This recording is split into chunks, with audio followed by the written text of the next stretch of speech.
Hello, guys, and welcome back to this episode of the Brawlcasters. I'm James, that's Alex. We are the Voices of Flex Fight series, and we are here to bring you some commentary and some entertainment over some of the internet's craziest fights. Basically, we just search some stuff on YouTube, and when a title or a thumbnail image catches our attention, that's a fight we are going to call. Alex, what about this title stood out to you? Honestly, I don't see enough Taekwondo fighters, so I was like, let's do it. And then it said fight of the night, so I'm like, you know what? Double down, let's do it. Let's go. And we know you are a fan of doubling down for sure. Guys, if there's a fight you want us to call, put it down in the comments below. Make sure it has a referee, though, or we will not call it. Other than that, make sure you guys subscribe, get those new episodes as fast as they come. So, without further ado, let's get this fight started in 3 and 2 and 1. Love the BFL opening graphics. BFL goats, man. I need a t-shirt, gentlemen. Yeah. And we gotta get a t-shirt for Titan here. Yeah, Titan needs to be in a t-shirt. And when the action begins, our referee in charge, Jackson King J-Man Malay.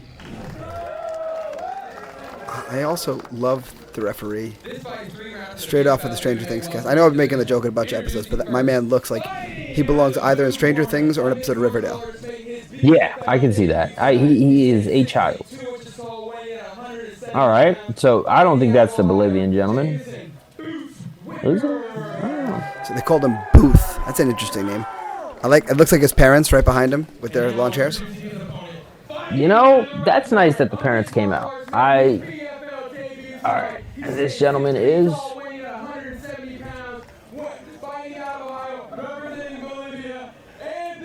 Also, guys, this looks to, it looks to be a fun one. I'm excited for this. Yeah. Bolivian fighter, grappler. Bolivian fighter's name is Anthony, and then we have Booth, though he looks a little more like Abraham Lincoln than John Wilkes Booth.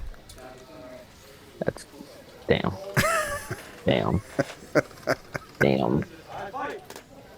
Oh, why am I getting an ad? No. But big teep kick to open up for the Bolivian. But Booth coming right back, swinging at him.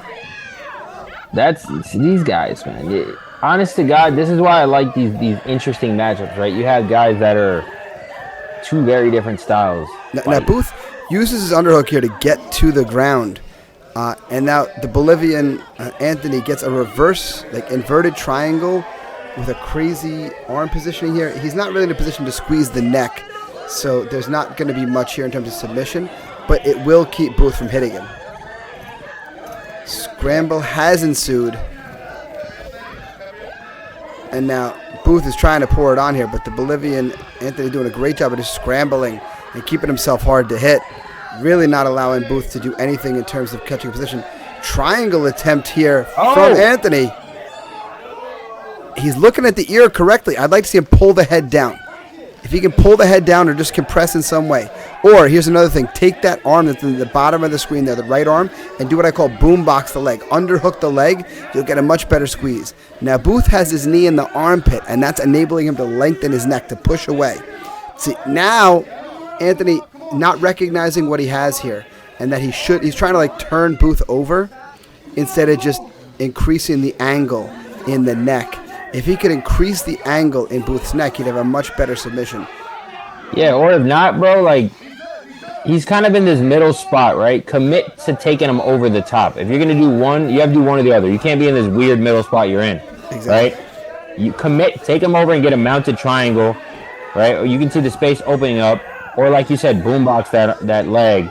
But this middle zone right here, you're not going to finish the triangle here, especially with all that gap in between your ankle and your knee. And he gave it up, but nice submission attempt though. Yeah, solid. And if nothing else, it ate up so much clock with him trying to finish the fight that one would have to imagine it won him the round.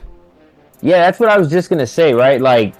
Booth had the moments of he took him down, he had the striking right here, pouring it on.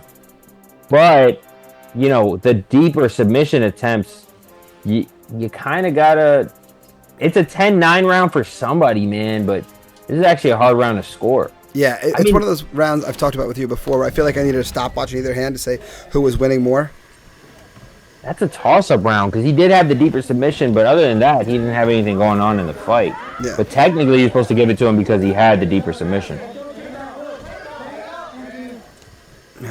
Booth seemingly, he seems to have a little bit of advantage in terms of boxing. Like his ability to come in and let his hands go.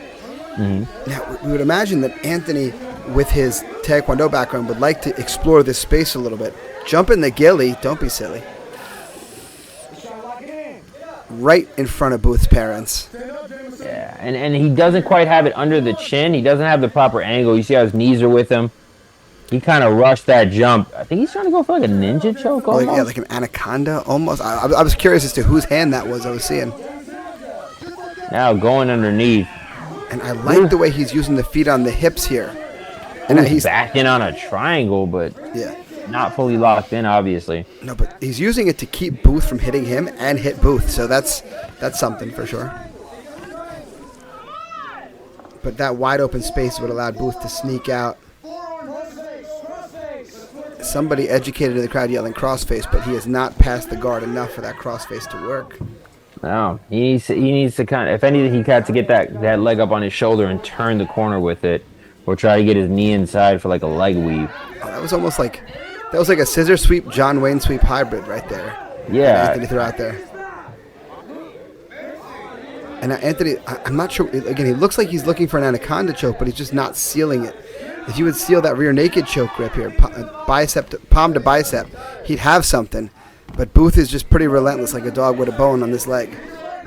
Yeah, I think Anthony kind of gassed himself out, or at least his arms almost on that something, because he just doesn't seem like he has any bite on those squeezes. Yeah. He's more holding grips. I like how there is no corner stool for Booth. Just sit him right on the floor. I mean, that's one way to do it, bro. I mean, one would argue that you give that round to Anthony because he had the submission attempts, but they weren't going anywhere. Booth had better striking in that round. He had the takedowns. But Anthony looks shot. Yeah, yeah. And I got to tell you, Booth's dad does not look pleased. No, he's very upset.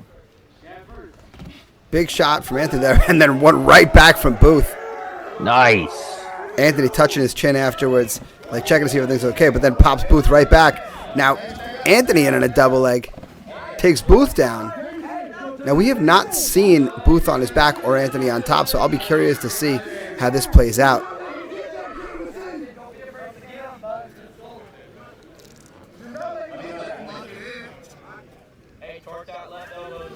These guys are pretty evenly matched, I'd say. Yeah.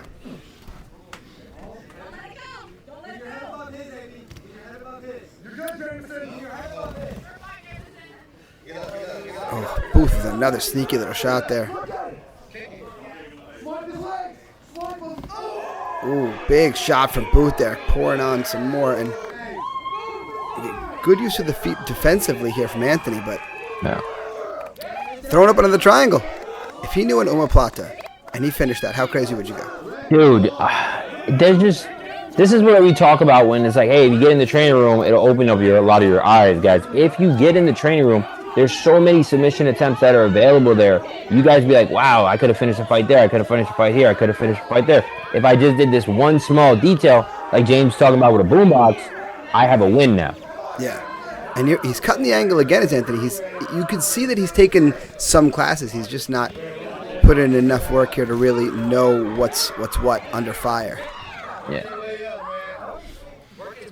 And, we talked about it, right? Like, if I was coaching a fighter, I wouldn't mind putting him in BFL. I think this is a good spot to get in a few of your early fights, like 1 or 2 fights, get your bearings, and then evolve. Yeah, because you're fighting in front of like 40 people, we'll say. Yeah, let's go with 40. Yeah, you're fighting right in front of Booth's dad. Yeah, Booth's dad is always going to be there. He has a permit.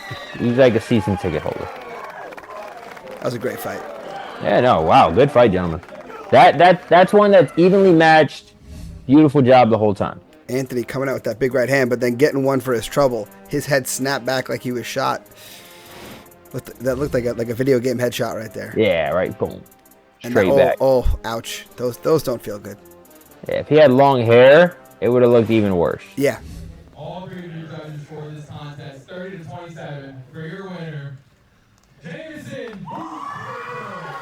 So I've just learned that Booth's first name, not that I just learned, but the fact that Booth's first name is Jameson. with that old-timey beard and haircut, it just makes it that much Jameson's a better. good name, bro. Yeah.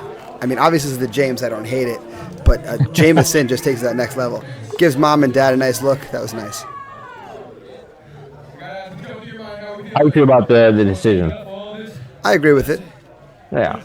I would say the last 2 rounds, even though their submissions were there, I don't think they were threatening enough.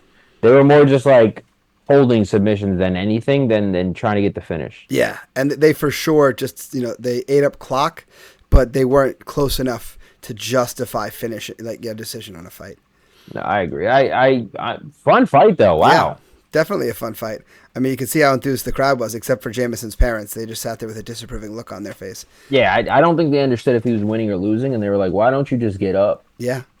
It's like that, bro. That uneducated MMA friend of yours. It was like, why don't he just stand up? But definitely not any of our listeners. They're definitely watching right now with an educated eye, or at least they're listening to our commentary and getting that much more versed in MMA. So, Alex, any closing thoughts on that fight? Guys, be an entertaining crowd. I will say, me and James have a fun thing where we like to notice people in the crowd, MMA fans. We saw the kid at the last show, and it was just hilarious for us. There was a previous show where he had a guy just screaming a lot of stuff I can't repeat. Yeah.